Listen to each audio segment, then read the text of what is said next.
Welcome to the Crown Council Mentor of the Month. This year, our Mentor of the Month presentations will focus on practice fundamentals.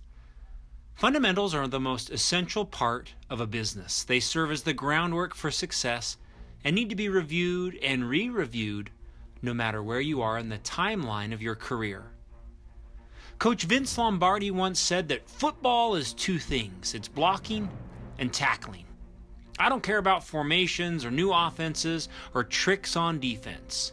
You block and you tackle better than the team you're playing, you win. This year's Mentor of the Month interviews will review business fundamentals. They are the blocking and tackling of business success. Please enjoy now this Mentor of the Month presentation. All right, welcome to the Crown Council Mentor of the Month. This is Steve Anderson, and our topic for the next few minutes is playing quarterback, getting your CPA, financial planner, and other professionals all on the same team, which is your team. So I'm excited to have Charles Loretto with us for our Mentor of the Month. Charles has spent the last 16 years as an investment advisor representative with Kane Waters and Associates. Each week, Charles presents to dental schools, residency programs, study clubs, dental symposiums, and state and national dental meetings. And he works daily with dentists and other healthcare providers to carefully choose the financial team that will guide their practices and manage their personal finances. He's also the founder of National Dental Placements, which is a Kane Waters and Associates affiliate company that assists doctors in buying, transitioning, and evaluating their practice. So I've asked Charles today to help us assemble the criteria for organizing your total financial team, which can be a challenge sometimes. So Charles, welcome, and thanks for being our Mentor of the Month this month. Thanks, brother. Go ahead. Can I say something to you? First of all, I appreciate the invitation to come on, number one. And number two, thanks for what you do in industry as well. I think our organizations are very passionate about helping, dentists kind of grow their businesses and grow their financial plan. But even personally for the group listening, they probably don't know that you actually come in here and help actually mentor a lot of our advisors just on better communication, and you do that at your dime, and it's made each of us better. So I appreciate that sincerely. Happy to do it. Yeah. So what I've the ask this morning was to walk us through some quick criteria of how you get all of the financial people in your life working in a coordinated effort on your team, your CPA, your planner, all of the people that potentially are on your financial team, so that it's a coordinated effort, which can be a little bit of a challenge at times. So I'm going to walk through each one of these, just ask you some quick questions about your experience, because what you do all day is help people manage and put together this team. So let's start with your CPA and what a dentist should reasonably expect from their CPA in terms of service, expertise, and what they should be providing on a regular basis. Yeah, you bet. So, when you think about from a CPA, Steve, there's really a couple of areas that I think are really, important. I think there's this need of understanding the business. So I always talk about that. It's important to understand from the accounting side, so just they understand just how to manage the chart of accounts, and there's also this tax side. So let's just focus just on a couple of those. So when you think about the business itself, you want to make sure that the accountant, or in this case, for each of those of you who are listening, you want to make sure that your accountant really understands the business of dentistry, understands this good chart of accounts, understands direct costs, understands what your fixed costs are. What I mean by that is to be able to look inside of the business and be able to see that, hey, their supply costs are running at 6 or 7%, and figure out, do we have some hand pieces stuck in there? Is that some unusual bills? But what's causing that? But really to push them at the 5%, push them at at their lab costs to see what we can do to lower that. Look at their individual staff and to see that we're getting the best return out of their individual how many assistants they have compared to, if it's $1 million practice, they run in 2 assistants or 3 assistants. How does that compare to other practices? And so one of the things we've been able to utilize is basically this mass amount of data as a firm. So we have, over 1,000 general practices. And so we're able to kind of utilize a lot of that data to see what's out of line and what's, in line. It's like always celebrate your successes in your business when your business overhead is really good, but also have your CPA focus on the areas that are out of line. And also too, just a little bit on the accounting standpoint, a little bit on the practice management standpoint as well, is to be able to look at their individual investments that they're making inside the practice. And so, if a doctor is sitting around with some laser or CT machine and they're just not utilizing it, there should have been some really tough questions, some really good, solid break-even questions before they made that investment. If they're, placed a few implants, it's not necessary to go out and place, $140,000, investment, into place. If they've gone and they've taken all the courses and now all of a sudden they're placing 50, 60, 70 implants, and this is definitely the time to make those types of investments as far as equipment, then you need to have the CPA to really look at the break even of that decision. What amount of case acceptance are we going to need to see? How many more implants are we going to need to get from that investment, based on if we finance that, equipment, over a 5-year period or 7-year period at 4%, and be able to look at that monthly payment and say, okay, here's the break even, for the decision. So the first part of your question is, it's important to have the understanding on the chart of accounts on the accounting standpoint, but also the next part is, does the CPA understand tax deductions as it pertains to both the dentist and as it pertains, on the personal life? And so, I always say in a lecture format, kind of rate your CPA 1 to 10. If they're very proactive, kind of in your business, really like challenge you, on all of your decisions, like that example on a piece of equipment, they're showing you, hey, we could do a 179 deduction, but I've looked at the levels as far as the tax brackets, and it would make sense really, Charles, that based on your $230,000 income, that we do not take the 179 deduction. I'd rather spread that deduction out over a 5 or 7 year period, because I can see what you're going to be making over the coming years. And see, so many times I see, dentists maybe relying or not relying on their CPA to really push them through those decisions. So it's important they do understand both that they have great tax planning, and they also have good chart of accounts, good management, and pushing them, as a clinician. All right. So good advice on the CPA side. Now differentiate that from what somebody should expect from their financial planner. What's the different role, and what should they expect from that person? Yeah, sure. On the financial planner, look, there's a lot of emotion that typically is attached on the CPA standpoint, and there's a lot of emotion typically attached to on the financial advisor. It's probably when I speak to, at this point, a number well plus 10,000, dentists, kind of like yourself, you've been around for a long time. They're extremely Thanks. Yes, thank you. You're welcome. Appreciate that. You have only a little bit of gray coming in. This is what's happened.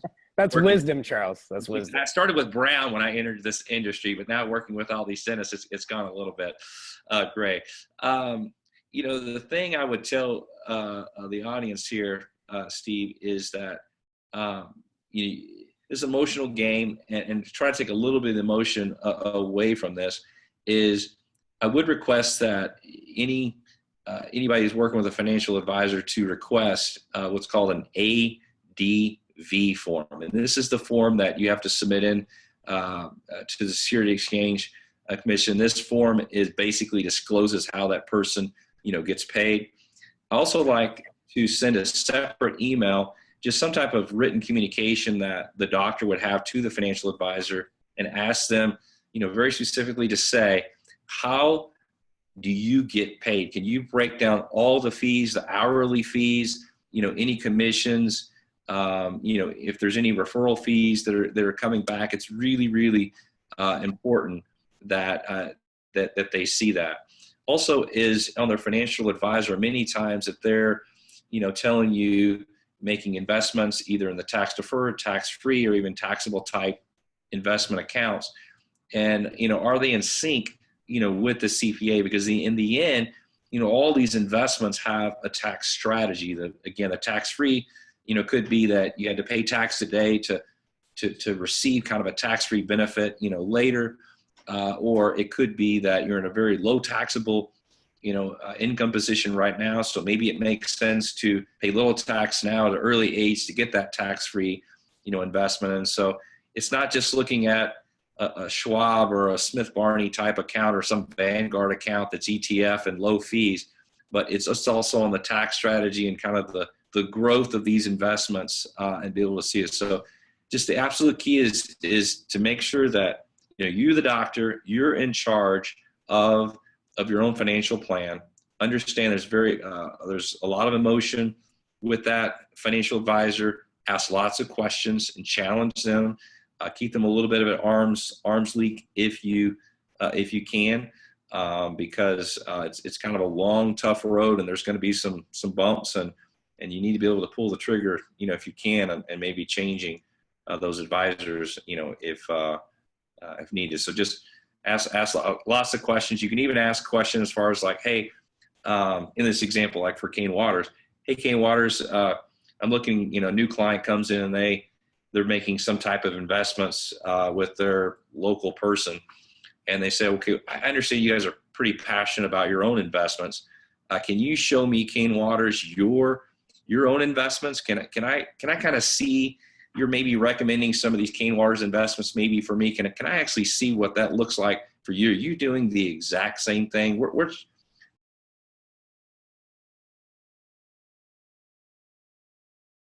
are you guys all associated with, and how does that all work? And that's the type of question you should be asking your advisor. Got it. Perfect.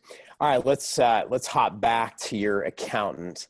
And should your CPA who does your books be the same one who does your taxes, or is there benefit in having two different people do that? What's your thought there? It's okay that there's two different people. It's okay that maybe it could have a spouse that could have some type of accounting background, maybe a CPA even, and but they don't feel comfortable on the actual tax deductions. It's just that key is just getting those books right, be able to manage those books, be able to really benchmark those over the last year, previous years, be able to see those percentages pop out of what's not making sense. So the bookkeeping is very important to me, especially when the overhead is out of line. So if I saw $1 million client from a collection standpoint, and they had a 65% overhead, that overhead is high for me. And so I really need good chart of accounts, because now I need to really focus on some of those areas that are out of line. The CPA, could be different. It could be the same, but in the end, it's the deduction that you took or you didn't take, Steve. So, in this example, the guy or gal made $350,000 of income. So they took the $72,000 pension deduction. They depreciated the equipment correctly. They maybe had the spouse on the payroll so they can get the pension deduction. They were able to, strategize on what they were running through their business, and they could justify those spouse and maybe some of those meals and some of those, travel expenses. And so we took the deduction, or we didn't. And that's in the end what we're looking to do. And, so I always want to, again, remove a little bit of that risk with kind of working with just that one CPA. Do not be afraid, to ever look at another CPA and say, hey, can you mind looking at this tax return? Because What's great about investments and what's great about a CPA is it's a very measurable event. You took the deduction or you didn't. You have the right type of pension plan. They get the most money in with the least amount of, and it's measured. you had investments for 1, 3, 5, 7, 10 years. Here were the fees. Here were the risk you took, and here's the return. So it's extremely measurable. And for the dentist, it's not measurable.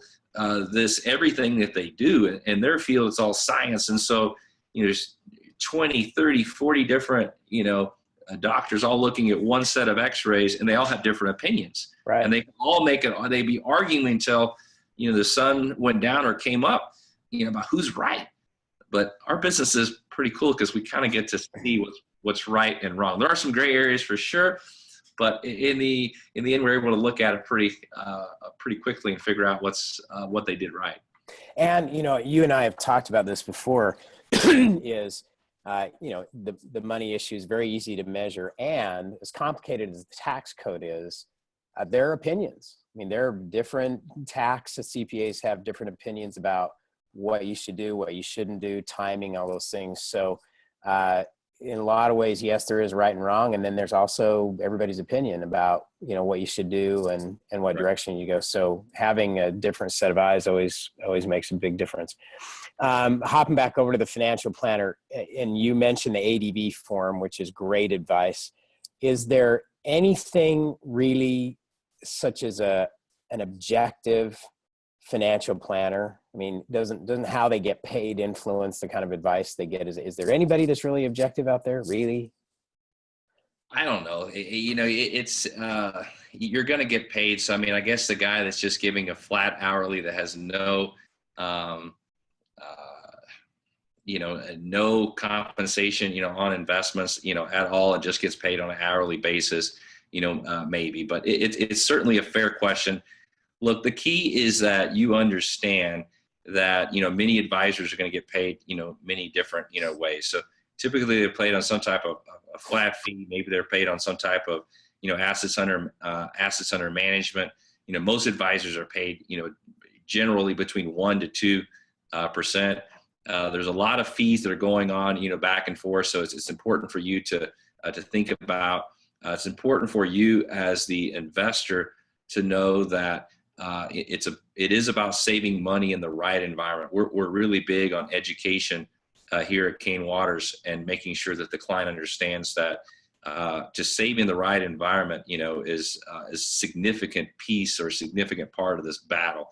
And so, if you're saving in the right environments, in this case, a tax deferred and tax free environments, you're always maximizing, those environments. It's something that's really important to us. It's not just asset protected, but to be able to look at a 30-year-old putting that money away, over a 30-year period. I have some slides, typically show in a lecture to our show, young person saving $70,000 a year for, a 30-year period. Well, they technically save $2.1 million, but at an 8% rate of return, that money grew to $8 million. And so the compounding interest of the $6.4 million that they were able to accumulate, it was about the environment, not necessarily that it was 7.5 or 8.25 percent, but it was really about that environment if they chose maybe not to save. So there is that balance of, yes, managing risk rate and return, but it's certainly a key component of putting it all in the right place. How often should someone meet with their financial advisor? Well, we meet with our clients, once a year face-to-face on an 8-hour basis. But we're talking about taxes and pension and your investments. We're talking about their practice and business goals and things like that. And we're talking to them throughout the year also about their investments and, pretty much on retainer throughout the whole year. But with regards to if they're only looking at investments, I'd recommend at least twice a year that they're sitting, face to face with their advisor. Again, really kind of challenging them as far as maybe their global knowledge, their U.S. stock knowledge. What they perceive as happening.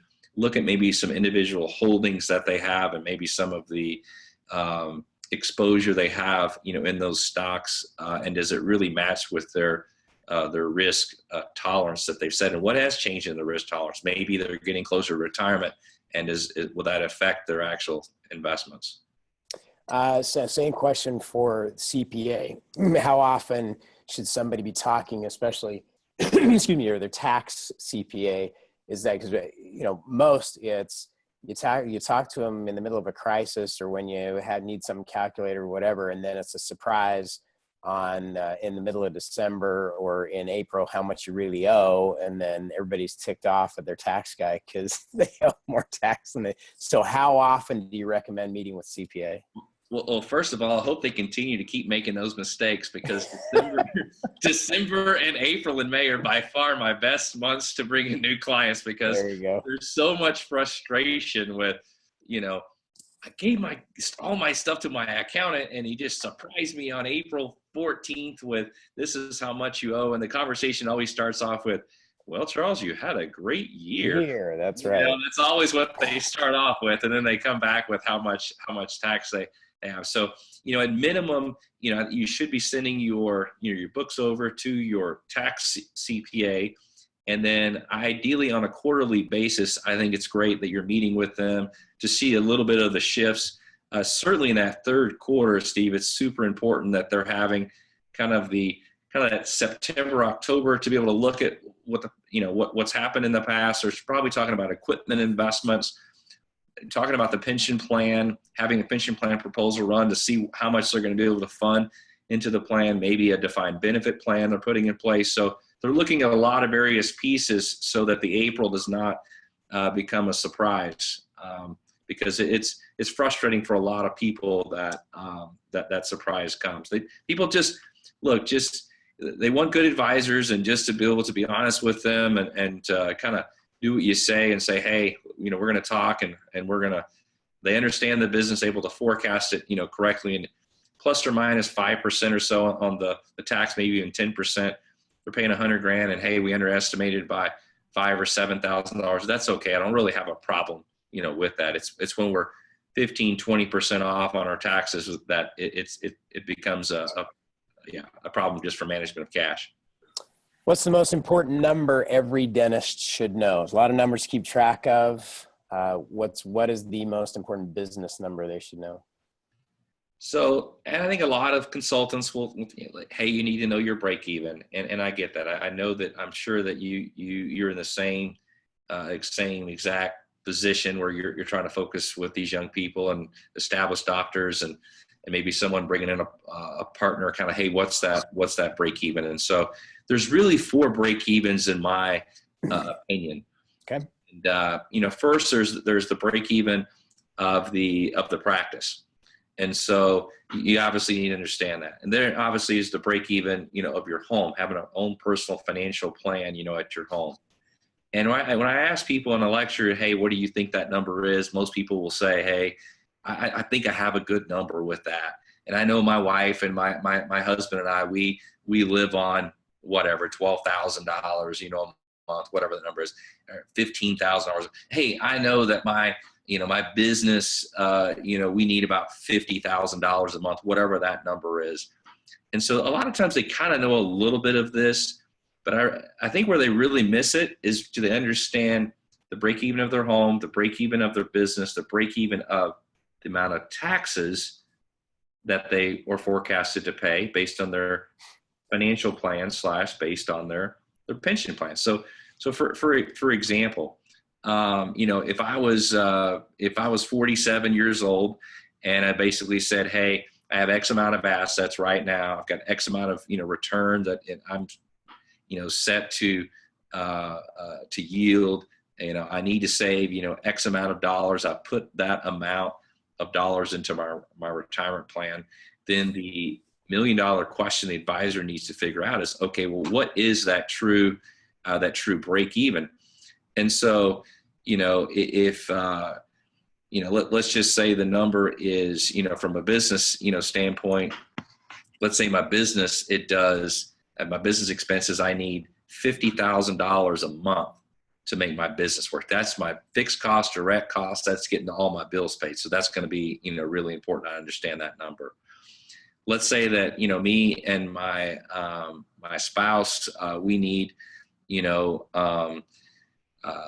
$80,000, from a retirement standpoint that we need to save for retirement. So I got that number. That's $6,666 right there. Let's say that that's going to be our tax liability as well. Our advisor is forecasting we're going to have about CPA advisor working with a pension advisor saying we're going to need about $80,000 for taxes annually. Okay, there's another, $6,666. Let's say that, we're lifestyle is pretty big at the house and we're running a, $20,000 monthly lifestyle. Okay. Well, now all of a sudden I can take a look at, each of those four numbers, total it up. And I know that with great tax planning, I have that set. I know that my financial plan is working. I'm saving this maybe $80,000 a year. Everything's working with me, my spouse, and my kids, and 529 plans and all these things. So now my break even is my 83,000. Now my break even is at that $1 million number.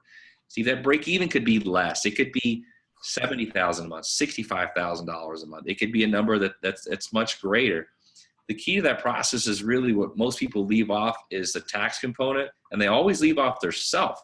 They never really plan, for themselves, and it always works out to where if you take care of yourself first, then the rest, will typically, kind of shake itself out. And the other thing I like to suggest too is that number needs to be suggested, not suggested, but the number needs to be broken down into your staff. The staff doesn't need to know that you're going to Hawaii once a year on vacation. They don't need to know you're saving $80,000 in your pension plan. They need to know the numbers, 83,000 or 70,000 or 60,000, so they know when they reach the goals. And I think that you celebrate those goals with your staff, and you do that with compensation or benefits that whatever it is that makes them tick. Perfect. 4 break evens, not just 1. 4 break evens, baby. That's right. Good advice. Perfect. Charles, thanks for the quick update on all these areas. Like I said, when I started, one of the biggest challenges is getting all of those different components to work together, not only your CPA and your financial planner, but your estate planner and all the other people that play a part in this, and getting them all on the same page. Everybody looks at the equation from a different standpoint, from a different perspective, and getting them all to work together is key. For everybody's information, your contact information, as a standing thing, I think everybody knows this, but I'll just reiterate it, that you personally will look at anyone's tax returns, financial statements, really their whole financial picture, and give them just some advice, some ideas, just based on your perspective, working with thousands of dentists every year. So your contact information, if you would. Yeah, just they send it just to Charles at Kane Waters email address. That is no cost, no obligation to any of your members, Steve. Usually just takes me probably 30 to 45 minutes of prep time.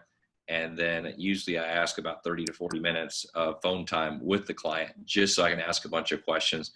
And the goal is to educate them and push them in the right direction. And if that somehow benefits Kane Waters, fantastic. But the goal is really just to educate, your group, as well as the entire group of dentistry, of some of the right and key decisions they need to make. Perfect. All right. So it's Charles at canewaters.com, CAINWATTERS.com. And your phone number. Yeah. So just the main phone number here is 972-233-3323. Obviously, just visit our Kane Waters website. It's very well updated. You can take a look at our blog. We're really proud of our site. And so visit around, click on that. We'll send you client references that we work with. And again, happy to make the call educational, not some self-serving sales pitch about Kane Waters and how great we are, but it'll be about you, I can assure you. Thanks, Charles. Thanks for your advice today. Thanks for being our mentor this month. All right, buddy. Appreciate it. Thanks, guys.